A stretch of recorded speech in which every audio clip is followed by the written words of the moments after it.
immense expertise en analyse technique ou en trading, on voit tout de suite qu'il ne se passe plus rien, d'accord? Si je dézoome tout ça, je vois aussi qu'il ne se passe plus rien, mais en zone haute de prix.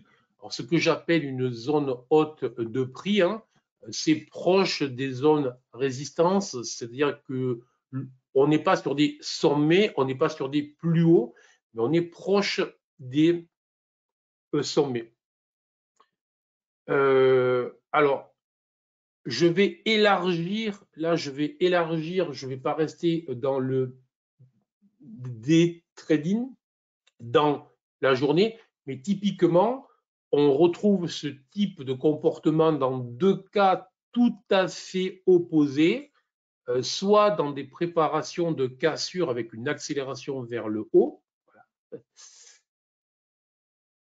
Et le deuxième cas, qui est tout à fait opposé, c'est au contraire une phase de distribution, c'est-à-dire un long range, où les acheteurs, depuis maintenant plusieurs semaines et plusieurs mois, depuis le 29 septembre, que les marchés européens ont retrouvé de la dynamique haussière, se délestent des positions acheteuses et les vendent à ceux qui pensent que les marchés ne font que monter. Alors, une fois que je vous ai dit ça, ça n'amène rien de supplémentaire, surtout pour la journée, mais ça amène surtout que potentiellement, ça peut nous préparer une phase dynamique, une phase de trend, une tendance puissante. D'accord? Donc, ça n'amène rien pour la journée, pour cette journée, mais ça doit nous emmener une petite idée de se dire je dois me montrer de plus en plus précautionneux, je dois être de plus en plus en mode gestion du risque et prudent parce que de plus en plus la possibilité, la probabilité que ça break, que ça casse vers le haut ou vers le bas et que des vendeurs piégés ou des acheteurs piégés viennent se joindre au groupe et viennent lancer une dynamique puissante qui fasse décaler le DAX de plusieurs, peut-être centaines de points, devient de plus en plus probable. Est-ce que vous comprenez ce que je dis là?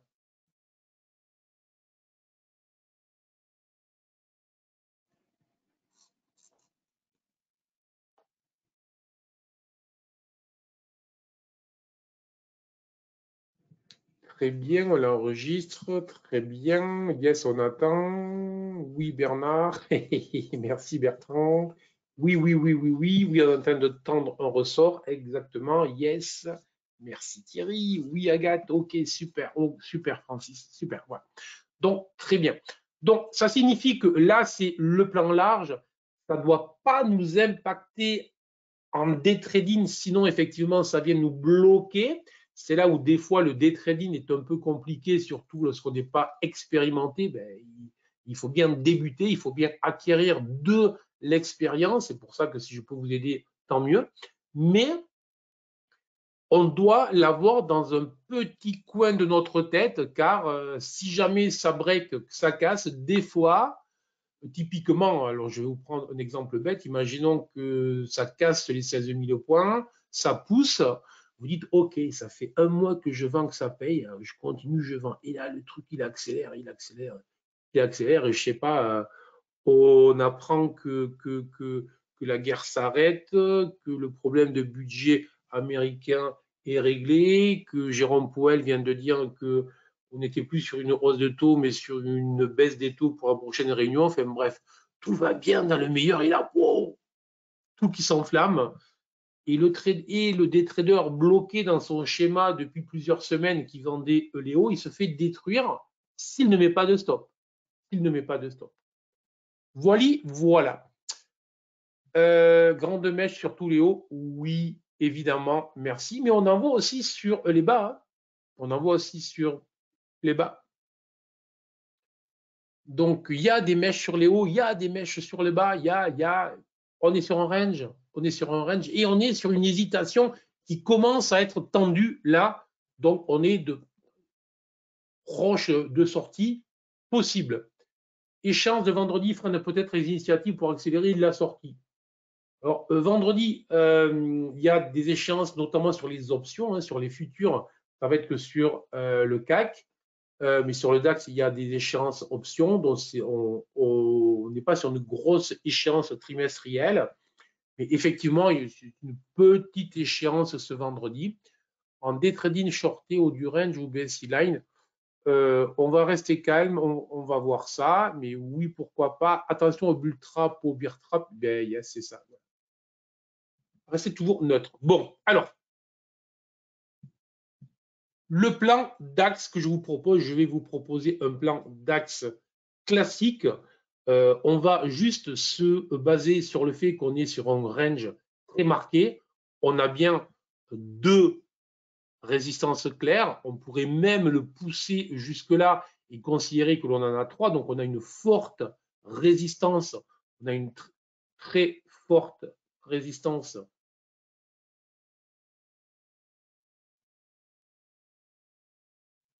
à ce niveau-là, entre les 15 970 et les 15 980, voire 990, résistance très claire, très forte. Le support, on est bien aussi sur une zone support entre les 15 860 et 870. Donc, on est sur un range de entre 100 et 120 points. Ce qui veut dire qu'en cas de break, en cas de cassure, j'imagine que tout le monde ici connaît le report d'amplitude, page 4 du petit analyste, du petit manuel de l'analyste technique. J'imagine que tout le monde connaît. Si vous ne connaissez pas, vous me dites. Mais bon, voilà, c'est vraiment la base de ce qu'on apprend. Sinon, un jour,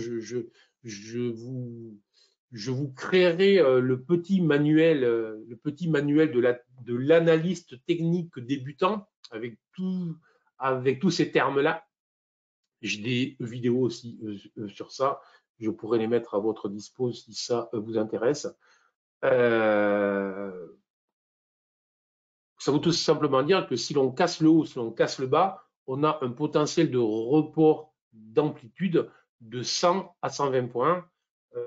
Vu le contexte, jouer le break, jouer la cassure, surtout sur cette UT peu crédible, peu probable et certainement pas rentable.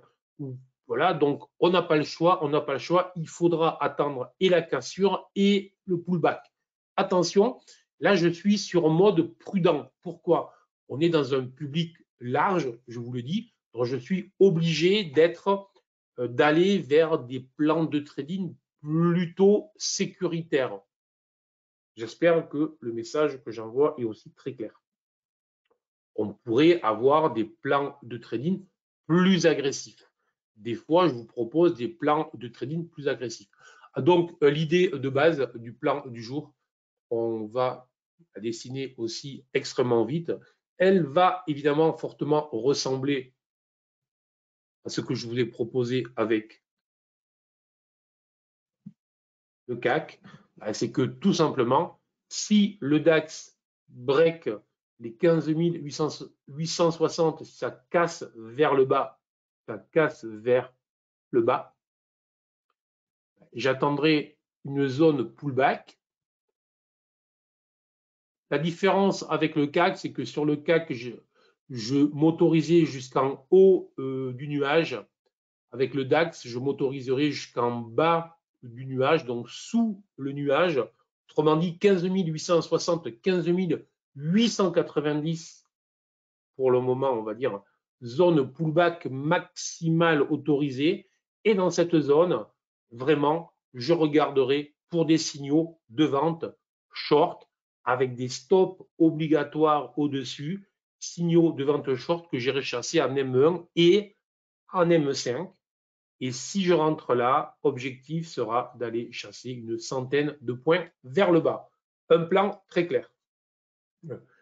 Le plan suivant, c'est en fait, je refais une ombre basse, je refais une configuration type marteau, je rebondis.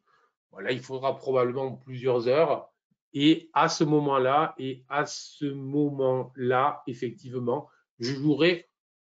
Pour le moment, j'envisagerai pas un break qui est un pullback, je jouerai un BO fail, ce que j'appelle les fausses cassures dont je vous ai parlé ici même si souvent. Là aussi, je vous invite, je l'explique bien dans mes bouquins. Allez voir, la stratégie est détaillée, très claire, et après, on peut l'améliorer avec GTAS. Olivier, les cotations futures sont nécessairement les mêmes. Là, je suis sur du CFD. Donc là, je suis sur les CFD. Donc c'est pour ça que peut-être il y a une différence normale entre le CFD et avec Bernard, le trading devient plus simple. Merci Edmond. Ben, c'est le but, hein. C'est le but, c'est le but. Sur 3 semaines, passer d'un range plus large à un range plus étroit depuis 3 jours. Exactement, Eric. Compris, oui. Dans les cotations futures. Mettez-vous en tête que les cotations futures sont les mêmes partout dans le monde. On n'aurait pas un report de range à l'air. Oui, alors c'est ce que j'ai appelé, c'est ce que j'appelle un report d'amplitude. C'est ce qu'on appelle en analyse technique un report d'amplitude. C'est la page 4 du fameux manuel pour débutants de l'analyse technique. Stop à quel niveau? Alors, le stop, je ne peux jamais vous donner le stop parce que je ne connais pas la stratégie intraday sur laquelle je rentrerai.